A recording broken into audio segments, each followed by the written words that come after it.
Welcome to Passing the Plate, the podcast that's all about food, traditions, and the incredible connections they create. I'm Ashley Covelli, the food writer and recipe developer behind Big Flavors from a Tiny Kitchen. And I'm Lisa Lisson, the genealogist and family history expert behind Are You My Cousin? We are your guides on this flavor-packed adventure. We're not just talking about recipes. We're diving into family history, exploring new cultures, and preserving favorite recipes for future generations. In short, we're celebrating the stories and tastes that come with every bite. So grab a seat at the table and let's head out on a journey of flavor, tradition, and connection. This is Passing the Plate, where every episode is a feast for the senses and a celebration of togetherness.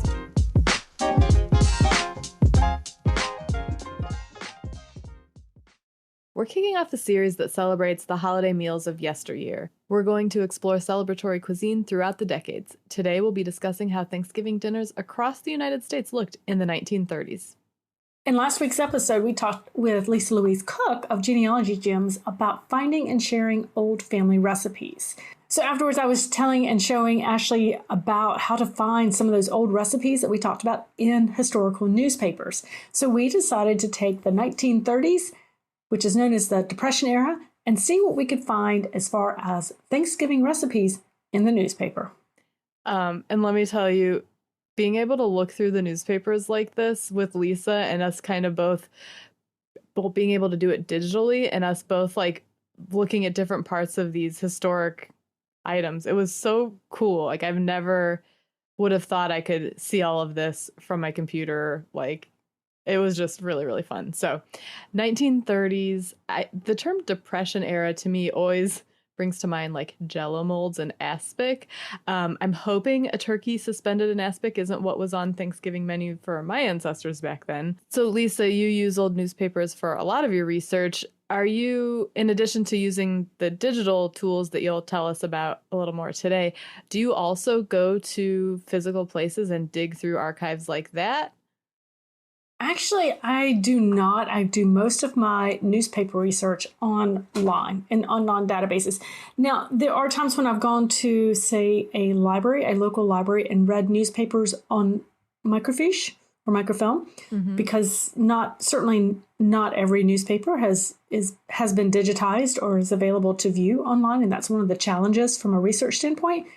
But we can find some of those older ones that have been, preserved locally on microfilm, microfiche at times, and look through those as well. It was incredible how much you were able to find in these online databases, I have got to tell you. Well, I have to say, newspaper research, when it comes to looking at it from just a straight family history genealogy standpoint, is really some of my favorite research to do. Mm-hmm. And I'm going to turn you into a genealogy researcher soon. I just know it. But there's just so much about finding ancestors in the newspaper, but not just their ancestors and their personal stories. But one of the things as researchers that we get into is understanding how the world around our ancestor was impacting their decision making. So it can be the decision of what to serve for Thanksgiving dinner, or it could be much bigger about, there's a major drought going on. Well, that's going to impact my farming ancestors, and that could determine whether they actually stay or they migrate somewhere else. So there are a lot of other factors to consider when you're looking at newspaper research. Yeah. And until we had that discussion with the other Lisa, I didn't even in my brain, I know that newspapers and obviously magazines run recipes, but I didn't even consider looking that kind of thing up in old newspapers. And it has been a blast.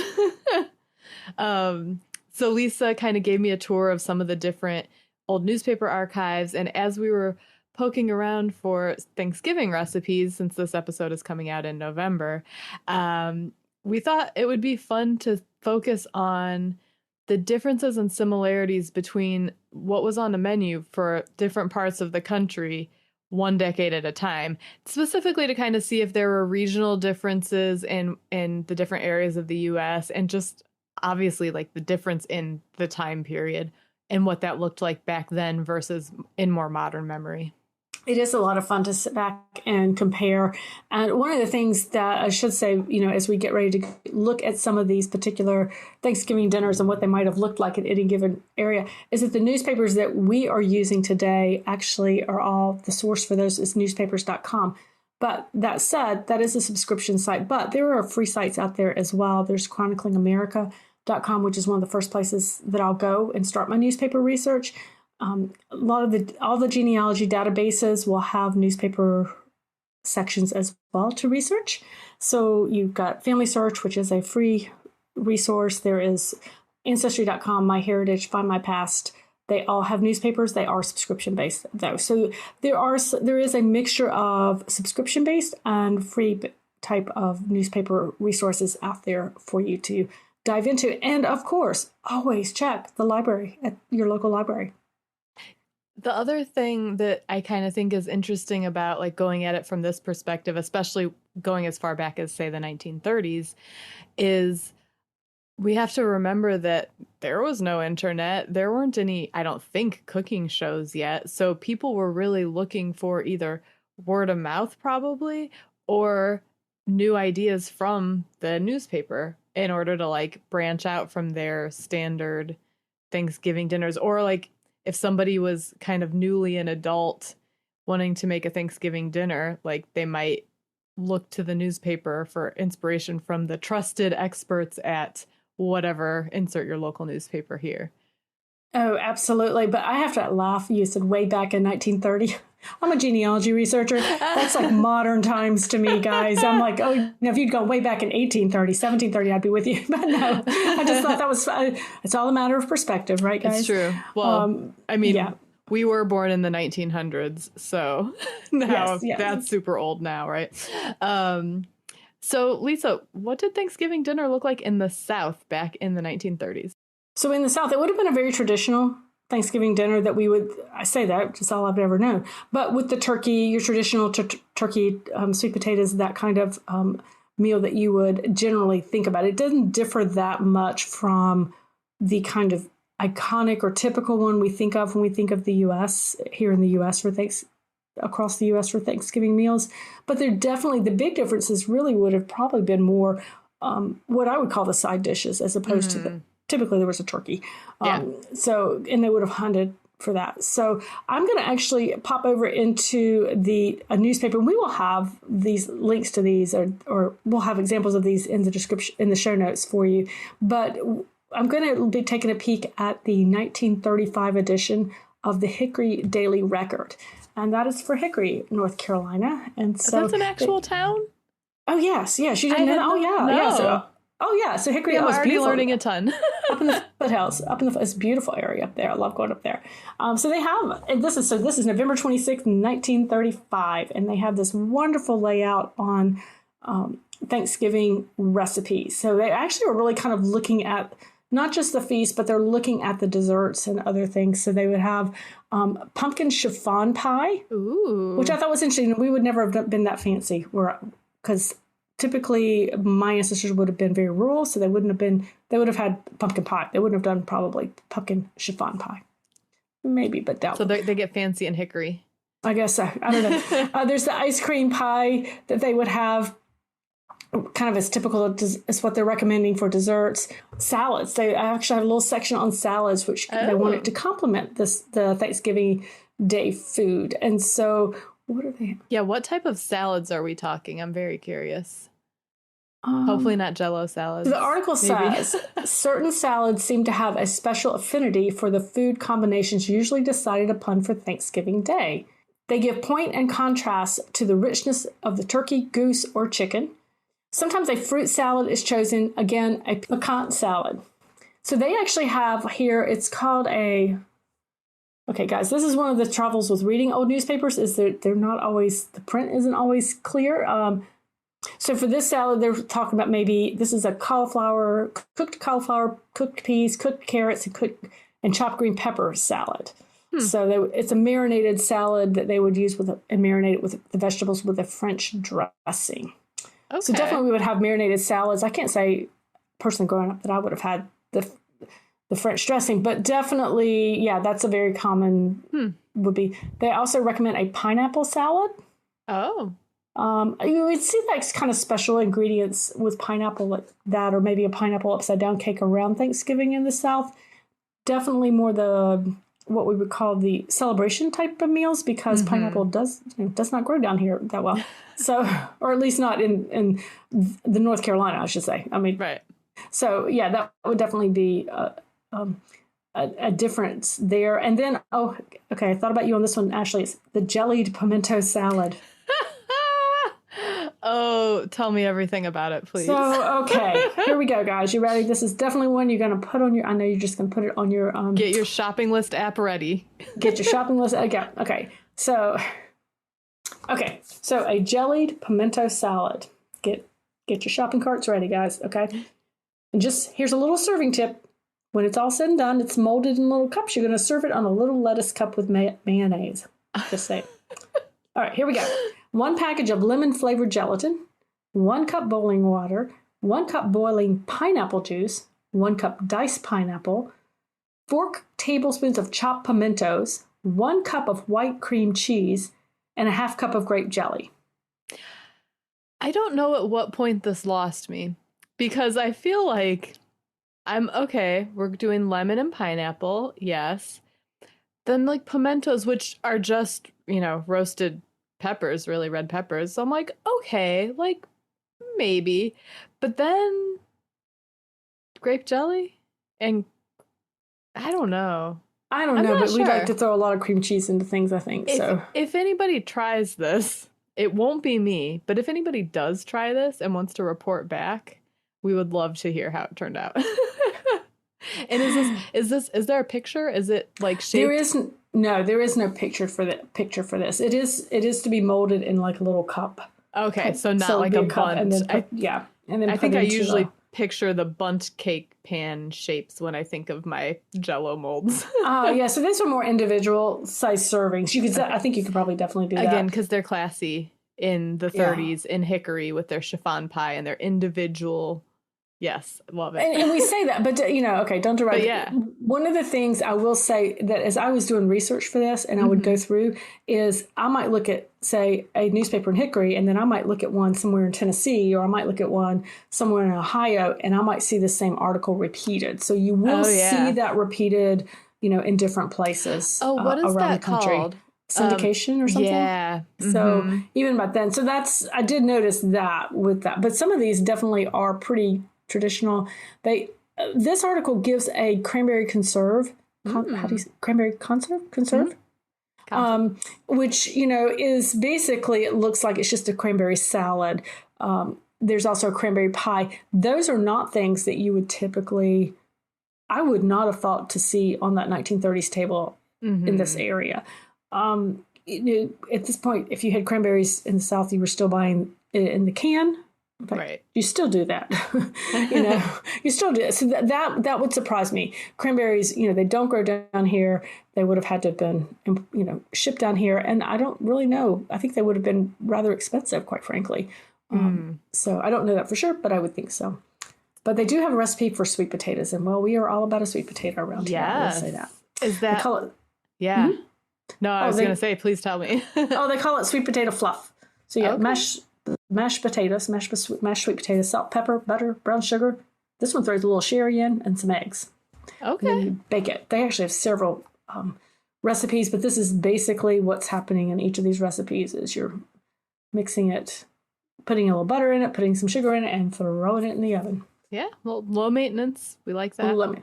Right. Well, and down in the southern states, you grow sweet potatoes down here. They're good. They're a staple. You have them, so they're making them a little more fancy for a special occasion. Right. So there was no topped with marshmallows.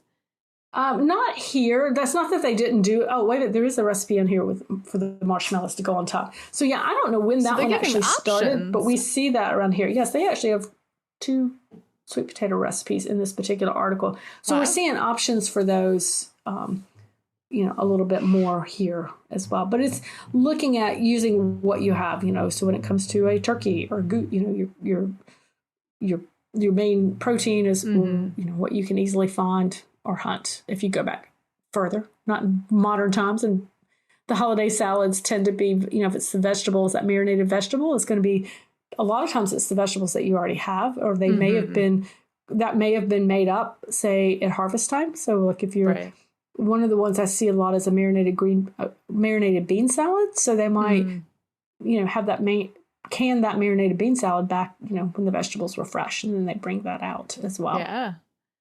So anyway, so that's what's happening for Thanksgiving recipes and the Hickory Daily Record, 1935. So Ashley, now I know that you were born in Indiana. So what would Thanksgiving have looked like in the 1930s in Indiana? Well, let me tell you, the Chronicle in Scottsburg, Indiana has a very nice, this one, it's like right down kind of the center of the newspaper, the center 2 columns. So this is broken into 6 columns. Fun fact, I used to do page layout for a local newspaper, so I know how tricky it is to like piece all these things together, but luckily I was able to do it with a computer. They had to do it like typesetting by hand and everything, so I do not I much respect, that must have taken so much time. But in the Chronicle from Scottsburg, Indiana, from 1939, there's a whole section, and the title, it's got this illustration of a woman. I can't tell if she's like stirring something in a bowl or there's like some ingredient packages next to her, and it's called Household News by Eleanor Howe. And there's a large black and white photo of a Thanksgiving turkey. And you can see some fun little like salt and pepper shakers next to it. This black and white food photography is pretty much never appetizing, but it's the caption underneath the photo says Memories of Thanksgiving, Priceless Heirlooms, and then in parentheses, recipes below. And the intro, I really liked this intro. It says, incredible as it may seem, the calendar is bringing Thanksgiving time again, and with it comes to every, geez, this is hard to read in this kind of column. Hang on. It is hard to read old historical newspapers because sometimes they're not, it's not just the words, but it's the type and the print can be faded or irregular. Yeah. Okay, I'm zooming. So, okay. Incredible as it may seem, the calendar is bringing Thanksgiving time again, and with it comes to every homemaker thoughts for the Thanksgiving menu, plans for its preparation, and anticipation of the family's return. Today, however, I want to reverse this whole situation. I want to suggest to you that enjoyment of your family on Thanksgiving Day should be the keynote of every one of the plans that you make for the day. And this kind of brings me back to that episode we had where we were talking about ways to kind of stress less and enjoy the holidays more with your family. So I love that Eleanor was preaching this back in the 1930s. She says, now that does not mean for 1 minute that I am suggesting that the Thanksgiving dinner be slighted. I couldn't do that, for who of us for 1 minute would sacrifice those precious memories of Thanksgiving dinners at grandmother's that are really priceless heirlooms? No, I say, we won't sacrifice the dinner, but we will plan it so that you will be as free as possible on Thanksgiving Day so that you too can enjoy the family and let the family enjoy you. A miracle, you say? No, not really. Just wise planning. Plenty of work the day before, perhaps, but time, no worry, and an easy dinner on Thanksgiving. And that's worthwhile, isn't it? So I loved this whole little preamble. And so basically, she kind of talks you through some things that you can do to prep the day before. Her first suggestion is that you can clean, prepare, and even stuff the turkey the day before rather than Thanksgiving morning, and put it on a rack in an open roasting pan and put it in your fridge overnight. And this showing the time here. If you have an ice refrigerator, be sure to get an ample supply of ice so that your refrigerator can really work for you over this holiday. So like things that we would not have to think about now, like you had to make sure you had enough ice to keep your food cold. So I thought that was kind of fun. But so she says that the vegetables, salads, relish, things like radish, roses, and desserts can be ready on Wednesday. And then she says, then all that remains Thanksgiving Day is just the cooking, the table setting, and later serving, which is funny because it's just the cooking, but that's a bit of a it's a bit of a stretch in my opinion. But I did talk about on a previous episode going ahead and setting the table the day ahead, because why wait if you don't need to? It's one less thing to stress about. But so then her kind of menu, she gives you a rundown of how to do a roast turkey, dressing for the turkey, giblet gravy, which I make a gravy like that, and I'll link it in the show notes. I do it kind of based on how my Southern grandpa made gravy. So you save the pieces that you take out of the turkey that usually come in a little bag, like the neck and all that stuff. She's got oranged, so that's a verb. They've had something happen to them, sweet potatoes. Creamed onions with cream cheese. Cabbage pineapple gelatin salad, there it is. That also has, well, this has unflavored gelatin and pineapple juice, but it does include vinegar, cabbage, and pineapple. She's got pumpkin pie, and there's some cute little illustrations, but there was a fun little tidbit at the end that I thought was interesting. It's kind of like how they were marketing the next issue or installment of this newspaper. It says, "Don't miss these household hints." Household Hints by Eleanor Howe contains as helpful a group of time-saving suggestions on every phase of housekeeping as one could ever expect to find. To secure a copy, to be able to put these ideas to work in your own home, send 10 cents in coin to Household Hints, care of Eleanor Howe, and then it's got the address where you mail it to. And then the bit underneath it is in a box, and it says, "Homemade bread for old and young." This is the teaser. All the world loves homemade bread, and what is more home-like than the old-fashioned hot butterscotch rolls, homemade bread, Parker House rolls, etc. that Mother used to make? It's just those kind of recipes, simplified though, that you will find in this column next week. Be sure to look for them. So that's like, you got your Thanksgiving stuff figured out, and you're like, ooh, but I want the bread, and then it's like a teaser for next week. So I thought that was kind of a fun way to look at that. That is a fun. Would you have had that creamed onions with cream cheese recipe? Is that something you would have typically see in the Midwest? Just curious. I can't remember if I ever saw that, but my family had a lot of picky eaters. I'm not sure. I don't know that we here in the South you would have and still can find. It might have been creamed spinach. I don't know that I've seen the creamed onions as much, but I would see creamed spinach. I've definitely made something similar, like for my supper club years ago, and it is very good. Yeah, I mean, I think definitely. I think it could be. And the orange sweet potatoes, I thought that was interesting. I have seen recipes where you usually the orange juice and stuff to sweeten some of those, but I think more typically when you're preparing for just your traditional Thanksgiving dinner and, or even Christmas dinner, we'll see this at Christmas as well. It's usually more the sugar, the butter, and then, if you might throw in the marshmallows on top too. Yeah. Are you stuck in a cooking rut? Let's spice things up. If you're tired of cooking the same things over and over again and feel like things have gotten a little bit stale in the kitchen, I have the perfect resource for you. Let me help spark some creativity in your kitchen with Spice Up Your Life, a free guide that I've created that's packed with over 25 ideas for you to try out. Turn to this Choose Your Own Adventure style guide whenever you're looking to add a little excitement to mealtime. To download your copy of Spice Up Your Life, head to bigflavors.co/spice.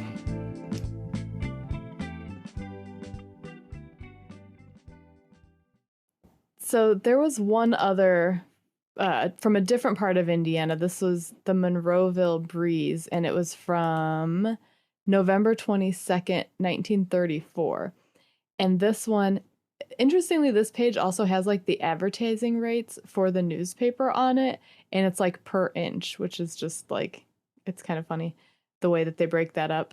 But on this one, if you look in the bottom right-hand corner, this black and white photo is, I'm not going to say terrifying.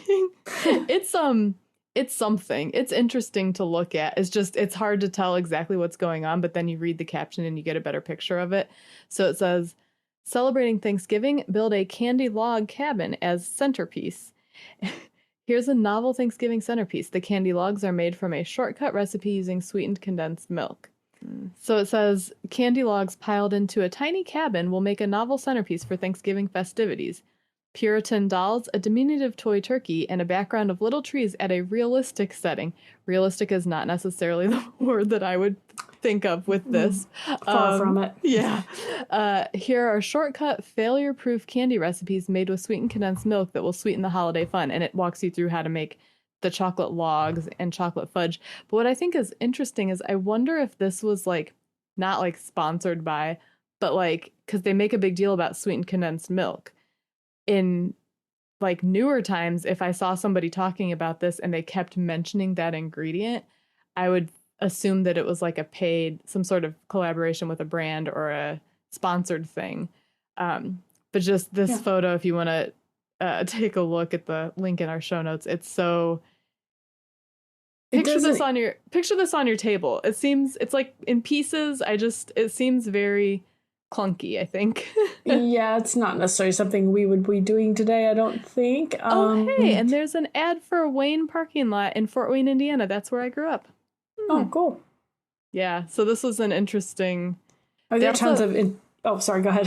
No, I was going to say there's also like ads for the local grocery store and like how much different items cost. And it's just so interesting to see like,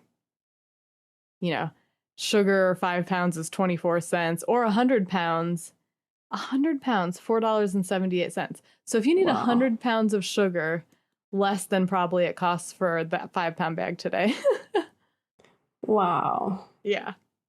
3 cans of pumpkin for 25 cents. Hey, make all your pies. Yep. That sounds like...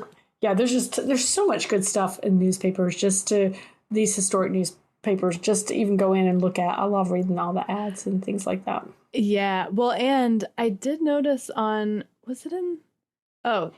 in this same issue next to the recipe for the log cabin, there's a note for a shooting match that was held at 8 a.m. on Thanksgiving Day. The admission was 25 cents. And it said that, quote, all sportsmen and dog owners are invited to attend. So the entry fee per dog was $2, and 90% of that goes to the winning dogs in cash prizes. And it said prizes for the shooting match will be turkeys, geese, ducks, chickens, quarter of beef, and various other prizes. So I thought that was interesting. They were giving prizes in food that would actually maybe make sense to cook for Thanksgiving, but on Thanksgiving morning, so you wouldn't have really been able to plan too much for that if your dog was the best of all the other dogs. Do you think they were trying to get the men out of the house of the...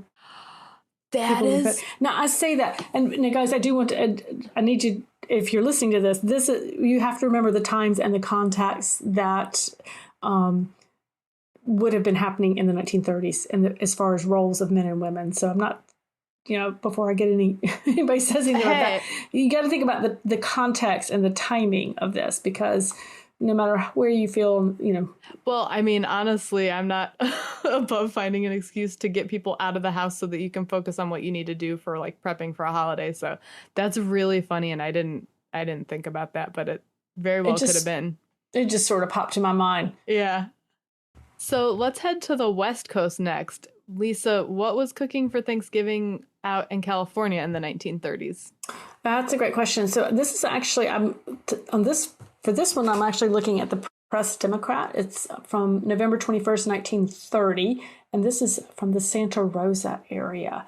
And again, it's where I'm finding this. I thought the placement is interesting. So it's Thanksgiving dinner recipe is given, and it's actually on the Santa Rosa Society and Club's pages. So it's on the society page, essentially. So I thought that was a little interesting. Now, when I say society page, we're not talking balls and galas all the time, although you can certainly find that. But it's about kind of who's doing what and who's visiting and what are some of the events that are happening locally.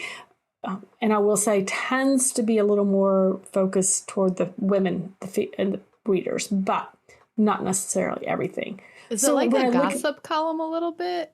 I would say gossip. I don't know if gossip is the right thing, but it will talk about like today's events. This is today's events for somebody at a local church. You might find clubs. This is typically where, say, a lot of the clubs are going to be mentioning what their upcoming events might be. There's a little article on here about a birthday party. So you might find some very local things about who was visiting whom on a society or community type page in a newspaper. Those are some of my favorite when I get to those columns, because it talks about, who's visiting and where they came from, or who's on a trip and who had the measles. I mean, so that you get a lot of that really kind of interesting type of information. And hopefully you saw that they had the measles in the paper before you hung out with them and then caught them yourself. Well, there is that, yeah. So that's the interesting thing. That's one of the reasons we like looking as researchers, genealogy researchers. We like the newspapers because you can find your ancestors mentioned in the newspaper, that they went to visit, Mr. and Mrs. So-and-so went to visit her sister in California. So that would tell me, well, I know they live in North Carolina. That was a big trip they took, kind of thing. So, yeah. Or to know that there's a family line in California. Yeah. So looking at the Press Democrat, looking at what they're offering Thanksgiving, they do provide a photograph. It actually looks more like, it's not really a photograph. I don't think it looks more like perhaps a drawing painting type thing. That's, with a turkey and your traditional pies and vegetables that they're displaying. But it's talking about, interestingly enough, old-fashioned dishes and traditional Thanksgiving dishes. So what the types of that the introductory paragraph says, despite modernistic trends in living, the old-fashioned Thanksgiving turkey dinner, family reunions, and good cheer are still the most popular in many homes. The dinner itself, of course, is the high spot of the day's festivities. Turkey, duck, goose, pheasant, wild fowl, ham, or roast may constitute the main course of the dinner. Otherwise, foods are assembled to blend with the selected Other foods are assembled to blend with selected fowl or meat. So I thought that was really interesting. I hadn't really thought, other than turkey and goose and ham, maybe, had I really thought of those as Thanksgiving meals, or not meals, right. Proteins for the table. That there are others, but it definitely reflects, where you lived might be what's available to you when it comes to cooking. So they had some of the recipes that they started out with traditional. Now these are more traditional. Would be the cranberry mold. So we're back to there is something about gelatin and a holiday, guys. I don't know what that is. We could have done a whole episode on cranberry molds or jelly type things. So they have the cranberry mold, which is very typical. Your berries, your water, sugar. Essentially, that's all it is. They call it a cranberry mold, but I don't see anything in it that would make it like a gelatin type thing to it. They have baked date pudding. Ooh, that sounds good. It does, which has dates, sugar, nut meats, vanilla, salt, flour, baking powder, egg yolks, egg whites. So kind of typical, easy to get, traditional, not traditional, but easy to get ingredients. Well, yeah, dates would be easier in California. Yes, right? Yes, certainly not here. And then they also have a hard sauce that can go over it as well, which is basically butter, vanilla, some lemon extract. That sounds a little acid in there, I guess, with confectioner sugar. Wow. They even have donuts in here. That would not be one that I would think would be a traditional recipe or an older recipe, maybe out there. It would be. And then they have the tomato jelly and celery salad. So we're back into that jellied type of food. So I think that's a really interesting, they're talking about kind of the Thanksgiving recipes that are traditional and that can be brought back into popularity. And this is, again, 1930. Are the donuts that they have, is it their recipe for it, or there is a recipe for it? Are they like the cinnamon sugar coated, or like a powdered sugar, or just like a plain? I'm curious. Yeah, so it's your basic ingredients. So you have eggs, sugar, butter, salt, baking powder. It has cinnamon and nutmeg. Ooh. So that would, I guess, be the flavor. It looks like they might just be baked. Actually, it's into the gel. Into the gel. Excuse me. The spices, the cinnamon and the nutmeg, it looks like are actually incorporated into the dough. And then the dough is chilled, rolled out. And are they fried or baked? I'm assuming fried. That's what I was looking at. Cut the center out. Fry the donuts in deep hot fat. Cool and roll in confectioner sugar. Okay. Yeah, interesting. And so it's not a yeasted donut. That's really interesting. I'm very pro donuts on the Thanksgiving table. Apparently it's I'm a very pro way to honor donut, period. tradition. I'm pro donut regardless. Yeah. Hey, I grew up in the land of Krispy Kreme. Come on. Yeah. Anyhow, so I'm curious. Now let's jump back east, Ashley. What about New York? What have you found in some of the articles that you looked at for some of those older 1930 recipes for New York area? So there's a bit in the the Standard Star from New Rochelle, New York, which isn't too far from where I live, from November 25th, 1936, and it's under the Home Features of Timely Interest section, and underneath there the subheading is Fashions, Entertainment, Household Art, Beauty, Recreation, and Health. So they're covering everything. There's That's there's a lot of things about fur capes and mink coats on this page. But when you scroll down, it's kind of in the center and the middle. There's an article called Thanksgiving Dinner Recipes Varied a Bit, and it's written by, at the way that they note this here, Mrs. Mary Morton. And so we know she's a married woman giving us advice, because we wouldn't want to trust a single woman giving us advice on a Thanksgiving recipe. No, but you pick that up because and that's exactly, as a researcher, I would say, okay, then that means that by November 21st, 1930, I know that Mary Morton is married. Morton is married. Sorry, I went off on a tangent. You can cut that part. So the way this is written, it just says menu hint, and then at the top it lists a bunch of things, and then it gives you the recipes. So the menu hint, I don't know if that's their way of saying like suggested menu, but grapefruit and shrimp cocktail, which I don't know if that's two separate things or it's together. I mean, I certainly squeeze lemon juice over my shrimp for a shrimp cocktail, but that I'm not quite sure. Turkey, and then there's a comma, dressing, mashed potatoes, sweet potatoes, cranberry preserve, celery, canned peas, comma, buttered. So we're adding butter to the canned peas. Pumpkin pie, cheese, coffee, and salted nuts. So this gives you then recipes for the cranberry conserve, pumpkin pie, and at the end it says, I don't know. So this is like right after the directions for the pumpkin pie. It says there's a little line separating it. And then this says serve 6 or 8. 1 pound of cold boiled ham will serve 6 to 8 persons, and 1 pound of meatloaf will provide for the same number. So I don't know why we're talking about ham and meatloaf after an article telling you that you're serving turkey and shrimp cocktail, but maybe they just wanted to fill the space. I'm not sure. I'm thinking that might be kind of the way the separation is there, maybe just a little blurb, again, needing maybe a filler from a space, and that in itself is just that one little sentence with the little, yeah. I think it's almost, to me, that's as if it's just like its own separate tip. And this is something I see in historic newspapers when I'm reading these newspapers, is they'll have these really small things. Literally, it's like one little almost, I don't know if byline's the right word, but the one little title and then one sentence, and that's all it is. But you will see that. It's definitely like, there is definitely stuff like that I know from my newspaper layout days to fill space, but this one is like, because it's related to food, it's a little strange.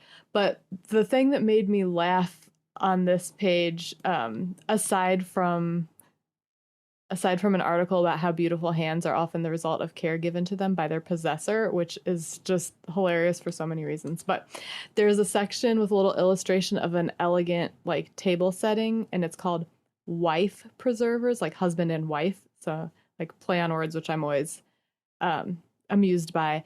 But it says, in setting your table correctly, remember that liquids are placed at the right and salads, butter, plates, etc. at the left. So this is kind of their helping you out when you're setting your table for Thanksgiving. So it was a very timely tip there. And so that there's so much packed into each of these pages. You could really have a field day looking. Mm-hmm. And that serving, the way they recommend that, this is obviously a very formal type of serving, because I can tell you, growing up, no, granted, I was not around the 1930s, but, we would not have been that formal. We wouldn't have, and I know that the ancestors, the family that I researched would not have been that formal. Maybe you would have a salad plate and salad fork, maybe, but Right. They would have just probably done their best china, but it might not have been full on out like that. Mm-hmm. So this was such a fun way to explore the connection between life today and the lives of our ancestors. Okay. We'll be tackling other decades and holidays down the line, but for now, you can find the show notes for this episode at passingtheplate.org/45. Well, that's a wrap on this episode of Passing the Plate. We hope you enjoyed our journey into the world of food, traditions, and the amazing connections they create. As always, it's been a pleasure sharing these delicious stories with you. Remember, food is more than just sustenance. It's a way to connect the dots between our past, present, and future. And until next time, happy eating, happy connecting, and pass the plate. Head to passingtheplate.org/podcast for show notes.